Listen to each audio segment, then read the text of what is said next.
Be me, Jane, 32, licensed therapist with my own practice in downtown Seattle. I'd spent 6 years building this thing from the ground up. Cozy office with those expensive minimalist chairs, plants everywhere, credentials framed on the wall where clients could see them during sessions. I specialized in relationships and what I called modern masculinity work. Basically, I helped women leave toxic situations and coached men through their, let's call it, emotional resistance. I was good at it. Really good. Monday morning, I opened my email and saw 3 cancellations from male clients, all within the same week. Tom. Hey Jane, I think I'm going to take a break from therapy for a while. Thanks for everything. Kevin. Pursuing other options for support? Best of luck. Brian. Just need to step back and focus on other priorities right now. I stared at the screen, annoyed. Classic avoidance behavior. They'd make progress, get close to a breakthrough, then bail. I'd seen it a dozen times. I had a session with another client, Alex, at 2 p.m. He'd been seeing me for 3 months after a breakup, doing okay, but lately he seemed checked out. He came in wearing gym clothes, looking healthier, lost weight, better color, but his energy was different, detached. How was your week? I asked. Fine. Good, actually. Want to elaborate? He shrugged. Just been busy. Work, gym, hanging with friends. And how are you feeling about everything we've been discussing? The vulnerability work? Yeah, about that. He shifted in his seat. What's your hourly rate again? I felt my jaw tighten. It's $180. Why? Just wondering. He looked at his phone. I've been thinking. I might wrap up soon. I feel pretty good. Alex, I think we're just scratching the surface here. Last month you talked about how hard it is to trust people after Sarah. I know what I said. His voice was flat. But honestly, I'm doing fine. Better than fine. I leaned forward, using my concerned therapist tone. It sounds like you're avoiding something deeper. That's normal, but maybe. He stood up. I'll think about it. Thanks, Jane. He left 8 minutes early. I sat there, irritated. 4 cancellations in 1 week. What were the odds? That evening, I came home to Mike sitting on the couch, scrolling his phone. I'd picked up Thai food, his favorite place. He didn't look up. Hey, I said, setting the bag on the counter. I got your pad thai. Thanks. He didn't move. I sat next to him. You okay? You seem off. I'm fine. Mike, come on, talk to me. He finally looked at me, tired.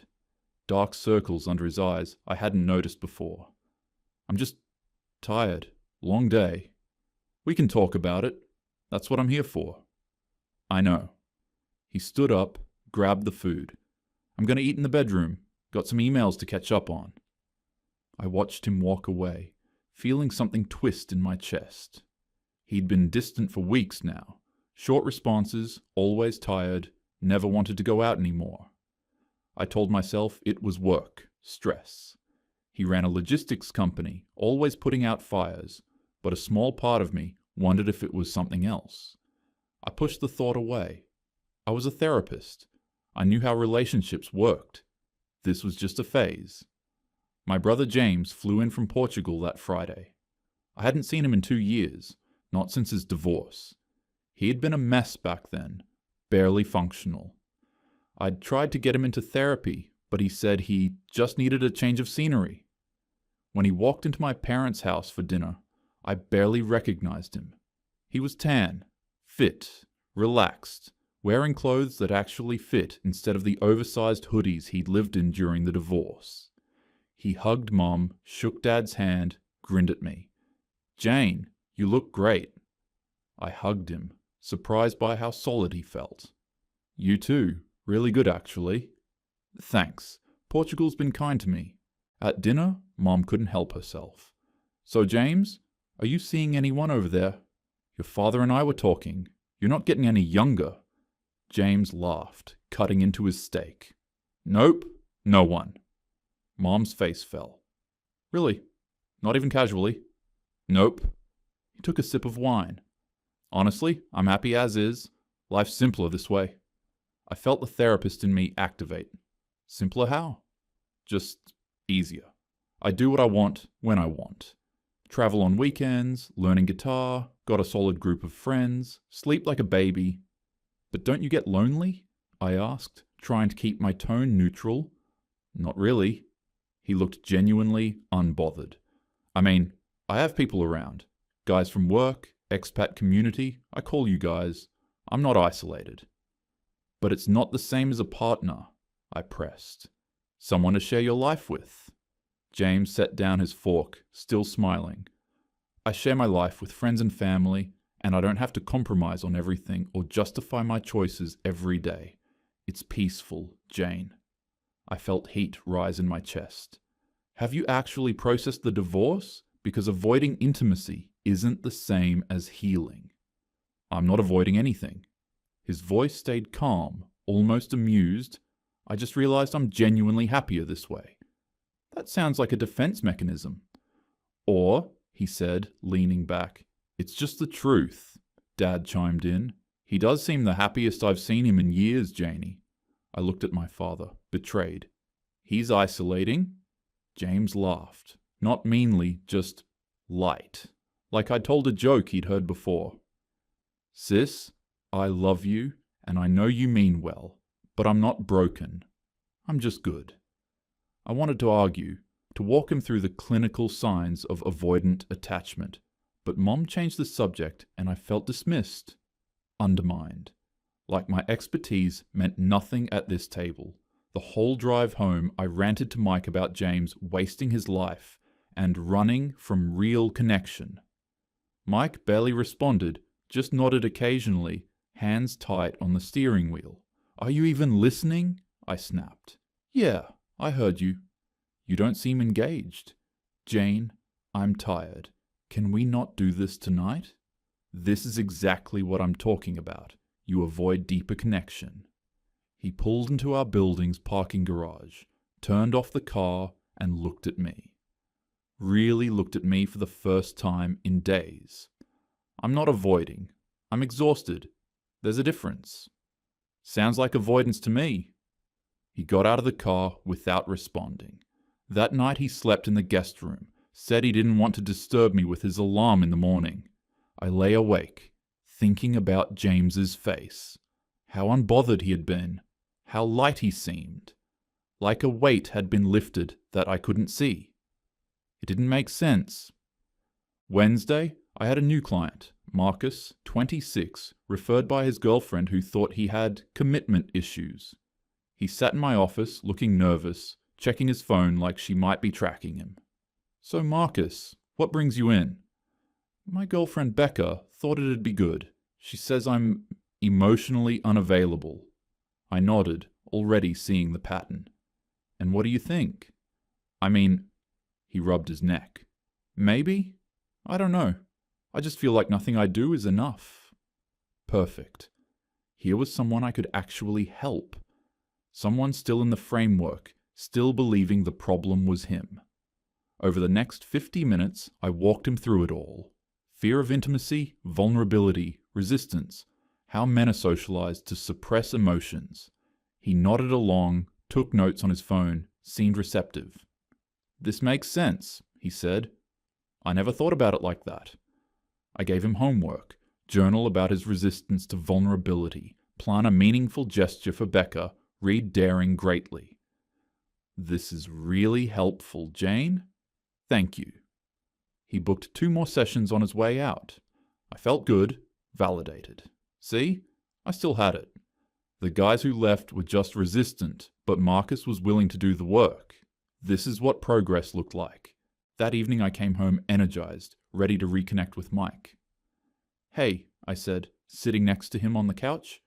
Want to do a check-in? I feel like we haven't really talked in a while. He looked at me, exhausted. Can we not do this tonight? This is exactly what I mean. You avoid deeper connection. I'm not avoiding, Jane. I'm tired of being analyzed. I'm not analyzing you. I'm trying to communicate. It doesn't feel like communication. It feels like a therapy session where I'm always the patient. I felt defensive. That's not fair. I'm trying to make sure we're okay. We're fine, he said, but his voice was flat. I'm just tired. We sat in silence for a minute. Then he sighed. You're right. I'm sorry. I've just been stressed with work. There it was. The apology, the acknowledgement. I softened. It's okay. I get it. He squeezed my hand and went to bed early. I sat on the couch, feeling like I'd won something. David came in Thursday afternoon for his final session. He'd been seeing me for 4 months post-breakup, working through the end of a 3-year relationship. When he walked in, he looked settled, calm, wearing a plain t-shirt and jeans, no wedding ring indent anymore on his left hand. So last session, I said, how are you feeling about everything? Good. Really good, actually. That's why I'm wrapping up. I'm in a solid place now. I smiled. That's great. Are you ready to start dating again? No, he said, sitting back. I mean, I'm good being single, like genuinely content. My smile tightened. Walk me through a typical week for me. Sure, I hit the gym 4 times a week, play basketball Tuesday nights, hang with my boys on Fridays, meal prep Sundays, been reading a lot, started hiking, did Mount C last weekend. And you don't feel lonely? Honestly? No, I feel light, like I can finally breathe. I leaned forward. David, that might be avoidance. Real intimacy requires... He held up a hand, polite but firm. Jane, I've done therapy before. I know the script. I'm not avoiding anything. He pulled out his phone, opened a budgeting app. The screen was full of neat categories, green numbers. Can I show you something? I nodded, uneasy. When I was with Emma, I was spending about $2,300 a month on relationship stuff. Dates, trips, I helped with her car payment, gifts for her friends' weddings, you name it. Now, I spend maybe $800 on myself and I'm stacking the rest, he scrolled. I sleep 7 to 8 hours a night now. Used to get 5 because she needed to process her feelings until midnight. Every night. I've read 6 books this month. Hadn't read for fun in 2 years. My friends say I'm like my old self again. My buddy Jake said it's like getting his best friend back. I tried to find an angle, but those are just logistics. What about emotional fulfillment? David looked at me, not unkind. Jane, I'm emotionally fulfilled. I have my friends, my family, my hobbies. I'm not sitting in a dark apartment eating ramen alone. Here's the thing, he continued. Being single now isn't what it was for my dad's generation. I'm not isolated. I've got group chats, my gaming buddies online, the basketball league, my boys from college. We do fantasy football, poker nights, camping trips. I'm more social now than I was in the relationship. I felt something cold in my stomach. And dating apps. He shook his head. I tried. Went on 8 dates in 2 months after the breakup. Every woman wanted me to be a therapist, an ATM, and a mind reader. For what? Mediocre company and someone who couldn't even pretend to be interested in my life? David. I'm not saying this to be cruel, he said, leaning forward slightly. I'm saying I genuinely weighed my options. Relationship versus single, and single won. By a lot. The math just makes sense now. I scrambled. You're just hurt right now. You're generalizing. The right person wouldn't... He stood up, calm. Jane, you're a good therapist for some people, but you can't accept that I'm happy. And that's your issue, not mine. He thanked me, wished me well, and left. I sat in my office, silent. The clock ticked on the wall. James's laugh at dinner. David's budget app, those green numbers, the pattern. That night, Mike came home late. I was already in bed, but I heard him in the kitchen, heard the fridge open and close. How was your day? I called out. Fine. His voice was distant. He came to the bedroom doorway, still in his work clothes. I'm going to sleep in the guest room. Early meeting tomorrow. Mike, I'm tired, Jane. Please. He closed the door. I stared at the ceiling, feeling something shift, like a foundation cracking beneath me. Friday afternoon, my phone rang. Unknown number. I almost didn't answer, but something made me pick up. Jane Cooper. A woman's voice, professional. Yes? This is Rachel Martinez from the Seattle Therapist Review Board. We received a complaint I need to discuss with you. My stomach dropped. A complaint? From a Jennifer Hayes. She was referred to you 6 months ago for couples counseling with her husband. She's alleging that your therapeutic approach directly contributed to her divorce. I felt my face flush. What exactly is she saying? She claims you encouraged her to leave her husband without fully exploring reconciliation options, that you framed normal relationship challenges as toxic masculine behavior. Her exact words were that you had an agenda against men and pushed her to see problems that weren't there. That's not, my voice cracked. I follow evidence-based practices. I don't have an agenda. She's also claiming her ex-husband is now thriving post-divorce while she's struggling with loneliness and regret. She believes your guidance was negligent and ideologically motivated. I thought about Jennifer. Quiet woman, mid-30s, complained her husband didn't communicate enough. I'd spent 3 sessions exploring his emotional unavailability, his resistance to vulnerability work. She'd filed for divorce 2 months after our last session. This will require a formal review, Rachel continued. You'll receive documentation within the week. I wanted to give you a heads up. She hung up. I sat at my desk, hands shaking. A formal complaint against my license. My phone buzzed. Email from a former client, Ashley. Hi Jane, I've been thinking about our sessions a lot lately. I took your advice and left Tom like we discussed. But honestly, I think I made a mistake. He's doing really well now, got promoted, lost weight, seems genuinely happy. And I'm not. I don't think he was the problem. I think I was. Just wanted you to know. I stared at the screen. 2 women, both saying the same thing. Their exes were fine, better than fine, and they were the ones drowning. Friday night, Mike sat me down at the kitchen table. He'd set down 2 glasses of water, like this was a business meeting. I'm moving out. We're done. I genuinely thought I'd heard him wrong. What? I'm leaving. This isn't working. Mike, let's talk about this. We can work through... I've been working through this for 8 months. I'm done. He pulled out his phone, opened Venmo. The screen glowed between us. I've spent $8,400 on us in 6 months. You've covered maybe $900, and only when it was convenient. Every time I brought it up, you said I was keeping score or being transactional. I opened my mouth. Nothing came out. You wanted me at your work events, your friends' parties, those networking dinners. I went to all of them. You came to one of my softball games and spent the whole time on your phone.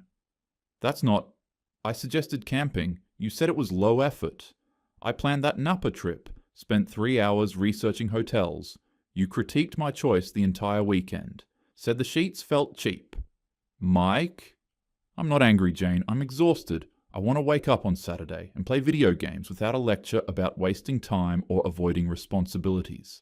I want to grab beers with my buddies without a debrief on emotional availability. He stood up. You tell your clients to communicate, to be vulnerable. But when I said I was overwhelmed, you told me I was avoidant. When I needed space, you said I was stonewalling. I felt David's words, James's calm, the complaint from Jennifer's ex-husband somewhere out there living his best life, all of it crashing into me at once. You used your degree as a weapon, Mike said quietly. Every disagreement became a session where I was the patient and you were always right. I talked to my buddy Greg. He left his ex last year, said the piece was unreal. And you know what? I believe him. I've seen him happier in 6 months than in the 3 years he was with her. He grabbed his bag from the hallway. I hadn't even noticed he'd packed it. I'm staying with Greg for a while. I'll get the rest of my stuff next week. Mike, please. He stopped at the door, looked back. His face wasn't angry, just tired. "I hope you figure it out, Jane. I really do." Then he was gone. I sat at the table for an hour, maybe two, not moving. The water glasses sat untouched between the empty chairs. The next few days blurred together. I cancelled clients, called in sick to my own practice. I sat on my couch, scrolling through my session notes, seeing the pattern I'd been ignoring for months. Male clients dropping off, similar language in their exit emails. Pursuing other paths. In a better place. Need to focus on myself. Female clients emailing regrets. Exes thriving. A formal complaint. I thought about David's spreadsheet. The $1,500 he was saving every month. The sleep. The books. The peace in his voice. I thought about James in Portugal. Tan and light and unbothered. No weight on his shoulders. I thought about Mike's face when he said he was exhausted. The dark circles I dismissed as work stress. And I realized, they're not broken. They're just opting out. And they're fine. Better than fine. I stared at my reflection in the black TV screen. Saw the woman I'd become. The one who always knew better. Who couldn't be wrong. Then the defensiveness kicked in. Automatic. Protective. No. They're just scared. Emotionally stunted. They'll regret it when they're 40 and alone, wondering why they wasted their best years. Mike will come crawling back when he realizes dating is hard. David will be miserable in a year. James will wake up one day and panic about not having a family. I caught my own expression. The bitterness, the fear underneath the rationalization. I was lying to myself. I knew it, but I couldn't stop. I opened my laptop, started typing a blog post. Why Men Struggle with Emotional Intimacy, a Clinical Perspective. I got 3 sentences in and deleted it. Opened my calendar. Saw Marcus's name, my one success story, the guy who was actually willing to grow. I held on to that. Some men can still do the work. I'm still good at this. Then my phone buzzed. Email from Marcus. "Hey Jane, thanks for everything, but I think I'm good. My girlfriend and I actually broke up. I realized I was trying to fix something that wasn't broken in the first place. Honestly, feel relieved. Already sleeping better. Take care." I stared at the screen until it went dark. Set the phone down. Sat in the silence of my empty apartment. Be me. 32. Licensed therapist. Helped dozens of people. Built a whole career on understanding relationships. And for the first time, I didn't have an answer. Worse, I had the answer. I just couldn't accept it. I pulled up my client list, scrolling through names. Dozens of women I'd helped leave toxic men. Men I'd coached to be more present. Couples I'd guided toward healthy communication. How many of those men were sitting somewhere right now, sleeping 8 hours, saving money, finally exhaling? How many had I convinced were broken when they were just tired? My phone sat on the coffee table, dark and silent. Mike wasn't going to call. Marcus wasn't coming back. David was probably at the gym, or reading, or laughing with friends who didn't psychoanalyze his every sentence. I could see it so clearly now, the pattern I'd built my career dismissing. Men opting out, not because they were damaged, but because the math finally made sense to them. Because being alone meant being enough, and being partnered meant being insufficient no matter what they did. I thought about my own words in sessions, the ones I'd repeated to dozens of women. You deserve someone who shows up. Had I shown up for Mike? Or had I just expected him to show up for me while I critiqued his performance, graded his effort like a teacher marking a test? The truth sat in my chest like a stone. I opened my browser, typed "men happier single statistics," then closed it. I didn't need statistics. I had 4 months of exit interviews sitting in my session notes. I had David's spreadsheet burned into my memory, those neat green numbers, proof of peace. I had James's face across the dinner table, genuinely content while I insisted he was broken. I had Mike's exhausted eyes. I had Jennifer's complaint and Ashley's regret email. My credentials stared at me from the wall, framed, expensive, proof that I knew what I was talking about. Except I didn't. Or worse, I did, and I'd been wrong anyway. I grabbed my phone, opened it to type something, anything, some post that would make this make sense, that would reframe it all back into my worldview where I was still right. But my hands were shaking. I set it back down. The apartment was so quiet I could hear the fridge humming in the kitchen, the muffled sound of my neighbour's TV through the wall. This is what they had now. This quiet, this peace. And I'd spent years telling them it wasn't enough, that they weren't enough. When really, I was the one who wasn't enough. Not for Mike, not for my male clients who saw through the framework, not even for myself. I sat there as the sun set through the window, painting the wall orange, then purple, then dark. Somewhere across town, Mike was having a beer with Greg, laughing, sleeping without being analysed. Somewhere, David was reading his 7th book of the month. Somewhere, James was watching the sunset over Lisbon, guitar in his lap. And somewhere, Marcus was realising the same thing, that the cost was too high, the return too low, and opting out wasn't failure. It was just math. I understood it now. I understood it completely. I just couldn't say it out loud. Not yet. Maybe not ever.